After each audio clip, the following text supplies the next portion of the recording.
여러분 안녕하십니까, 진성호입니다. 이재명 더불어민주당 대표의 구속영장이 기각됐다고 해서 범죄 혐의가 무죄라는 것은 전혀 아닙니다. 오히려 구속시키지는 않았지만 유창훈 영장 전담 부장판사의 기각 이유를 읽어보면 범죄가 있을 거라는 추측은 가능합니다. 또 이 증거인멸 우려가 있는데도 이재명 직접 하지 않았다는 취지로 구속영장을 기각한 것으로 보입니다. 자, 그런데 문제는 다른 구속영장 기각과 달리 굉장히 긴 기각 이유서가 붙여 있습니다. 이유는 뭘까요? 그만큼 온 국민이 이재명이 구속되느냐 마느냐에 촉각을 곤두세웠기 때문입니다.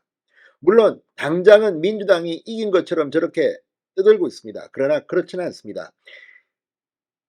법원은 영장을 기각했지만 본건에서 본안 소송에서 무죄를 판결한 게 아니기 때문입니다. 오히려 범죄 가능성은 여러 개가 지금 지적되었습니다. 자, 그런데 문제는 이 유창훈 판사의 구속영장 기각이 맞느냐 틀리느냐 법리적인 논란이 지금 크게 일고 있습니다. 추석 민심에 단단한 역풍이 일고 있습니다. 그런데 왜 유창훈 판사의 이 영장 기각이 문제가 있느냐를 여러 사람이 비판하고 특히 검찰은 정면에서 반박하고 있습니다. 정당 대표라서 증거인멸 우려가 없다는 이런 말도 안 되는 논리.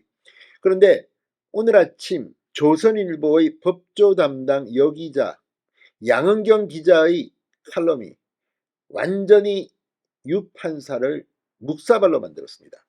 가장 초보적인 법원 예규와도 맞지 않는다는 지적이 법조계에서 나오고 있다는 겁니다.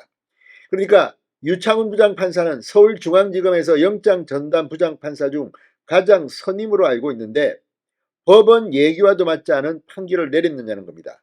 그 이유가 뭐겠습니까? 물론 그렇게까지 믿고 싶지는 않지만 이미 이재명 대표 측과 내통을 했느냐, 이재명 대표는 본인이 풀려날 걸 알고 있었느냐, 이런 비판까지 나오고 있습니다. 물론 그렇지는 않겠죠.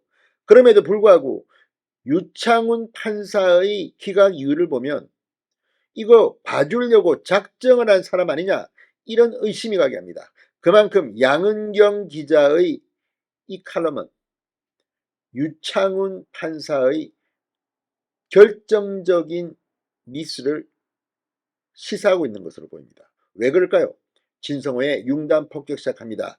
유창훈 서울중앙지법 영장전담 부장판사를 융단 폭격합니다.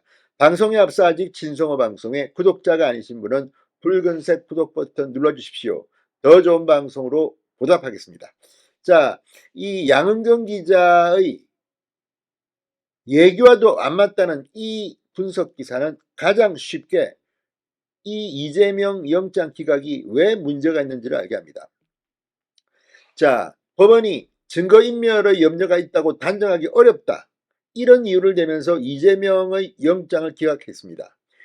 그런데 이게 법원 예규와도 맞지 않은 해석이라는 비판이 법조계에서 제기되고 있다고 조선일보 양은경 기자가 지적했습니다. 왜 그럴까요? 자, 유창훈 부장판사는 이재명 영장을 기각하며 대북 송금의 경우 이화영의 진술과 관련하여 피의자 이재명의 주변 인물에 의한 부적절한 개입을 의심할 만한 정황이 있기는 하나 피의자가 직접적으로 개입했다고 단정할 자료는 부족하다고 했습니다. 그러니까 이재명 측 주변 인물에 의한 부적절한 개입을 의심할 만한 정황은 있지만 이재명 본인 피해자가 직접 개입했다고 단정할 자료는 부족하다고 했습니다. 자, 이는 이화영 전 부지사가 지난 7월 이재명 대표에게 대북 송금을 보고했다고 검찰에서 진술한 이후 이화영 부인이 변호인을 해임시키고 이화영의 진술을 스스로 뒤집는 내용의 서류가 작성되는 등의 사항을 시사하고 있습니다. 이재명 대표 측근 국회의원이 이화영 씨 아내를 회유해 변호인을 사임시키고 이재명 대표와 이 대북 송금의 관련성을 부인하는 호소문을 작성하게 했다는 검찰 주장을 상당 부분 받아들인 것으로 풀이됩니다. 그러나 그러면서도 유 부장 판사는 이재명 대표 본인이 직접 개입한 증거가 부족하다며 영장을 기각했습니다.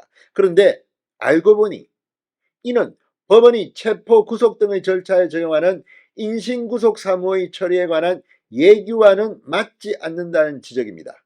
양은경 기자가 이 부분에 집중해서 유 판사의 이 기각을 비판했습니다. 인신구속 사무의 처리에 관한 법원 예규에 맞지 않는다는 겁니다. 자, 예규 48조는 구속영장 발부 여부를 결정할 증거인멸 염려의 판단 기준으로 피의자 측에 의하여, 피의자가 아닙니다. 피의자 측에 의하여 그 증거를 인멸하는 것이 물리적 사회적으로 가능한지 여부, 3호 피의자 측이 피해자 등 증인에 대하여 어느 정도의 압력이나 영향력을 행사할 수 있는지 여부, 4호를 정하고 있습니다. 한 법조계 관계자는 법원 예규상으로도 피의자가 아니라 피의자 측의 증거인멸이나 증인에 대한 압력 행사 여부를 판단 기준인데 피의자 주변 인물에 의한 부적절한 개입을 의심할 만한 정황을 인정하면서도 증거인멸 우려가 없다고 기각한 것은 그 자체로도 모순이고 예규에도 맞지 않다고 지적했다는 겁니다. 자, 피의자 측입니다. 피의자가 아니라. 이게 법원 예규입니다. 그런데 유 부장 판사는 왜 굳이 이렇게 이재명 피의자가 직접 개입했다는 이 부분을 강조한 것일까요? 원래 관계가 있습니까? 권순일 전 대법관 때문입니까? 묻고 싶습니다. 아무튼 유 부장 판사는 피의자가 정당의 현직 대표로서 공적 감시와 비판의 대상인 점 등을 감안할 때 증거인멸의 염려가 있다고 단정하기 어렵다고도 했습니다. 이런 식으로 판사가 씁니까? 기가 막힙니다. 특정한 직업, 특정한 자리를 갖다가 이유로 증거인멸 염려가 없다. 그러면 뭐 일반 국민들, 직업이 없는 백수 이런 사람들은 똑같은 국민인데 증거인멸의 염려가 있다고 단정할 수 있습니까? 이 말도 안 되는 이런 짓거리를 지금 기각 이유서에 쓴 겁니다. 제가 볼 때는 예규에도 맞지 않습니다. 검찰은 이재명 대표가 거대 야당의 대표로서 자신의 사회적 영향력을 이용해 사건 관련자들을 회유 협박할 수 있다고 했는데 법원은 반대로 당 대표로서 증거인멸의 우려가 적다고 한 겁니다. 한 법조인은 조선일보에 영장 기각에 정치적 고려가 있었다는 것을 스스로 인정한 것이나 마찬가지의 표현이라고 했습니다. 자, 양은경 기자의 이 짧은 칼럼에 나온 지적, 서울중앙지법은 이거 한번 스크린해야 될 겁니다. 이렇게 중요한 구속영장을 발부하느냐 기각하느냐에 기로해서 유 부장 판사가 이런 식으로 이유서를 썼다. 대한민국 법원의 수준이 이것밖에 안 됩니까? 자, 아무튼 지금 이 검찰이 보강수사를 통해서 이 법과 원칙에 따라 다시 영장을 재청구할 수도 있습니다. 실제 이 과거에 여러분 기억하십니까? 이 박근혜 청와대에서 수석을 지냈던 우병우 전 민정수석의 경우 5번 소환 3차례 영장 청구 끝에 결국 구속 기소에 유죄를 확정받기도 했습니다.